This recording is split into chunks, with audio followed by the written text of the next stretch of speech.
growing up, I never really knew that I wanted to be an actor. I started wanting to be a pop star. Like, I was a fan of like singers, and I was always listening to music, and I loved singing. So I think my first idea of a dream was to be a singer. I was a huge Britney Spears fan. I had all her CDs, and I knew all her songs, and I watched all the movies that she was in, even though I was like not young enough for them to be appropriate for me. I was watching Crossroads in my room, like with the door locked. And who else? Like Celine Dion also. I love Celine Dion. I went to see her concert when she went to Mexico, and I wept through the entire concert. I grew up in Monterrey, Mexico, born and raised there, and then I didn't leave until I went to college. I went to New York. I was always a sporty kid. Like, I played basketball my entire life, and I would always go and watch like the performances, the spring musical, or like the plays, or like the drama festivals that they had. And I would always enjoy watching them and wish that I could be on stage with them, but I was too afraid, too shy to even audition.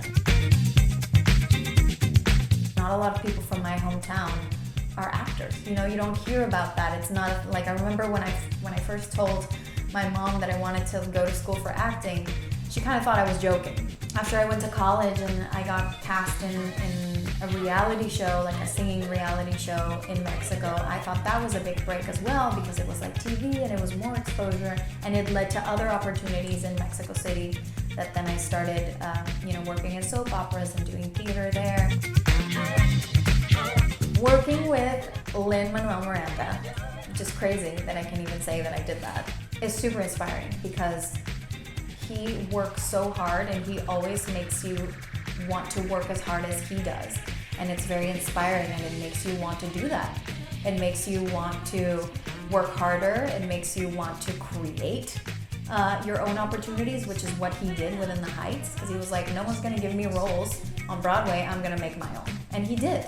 And so it really is great to see someone like that that's such a good role model specifically for my community, for the Latinx community, but also just for people in general.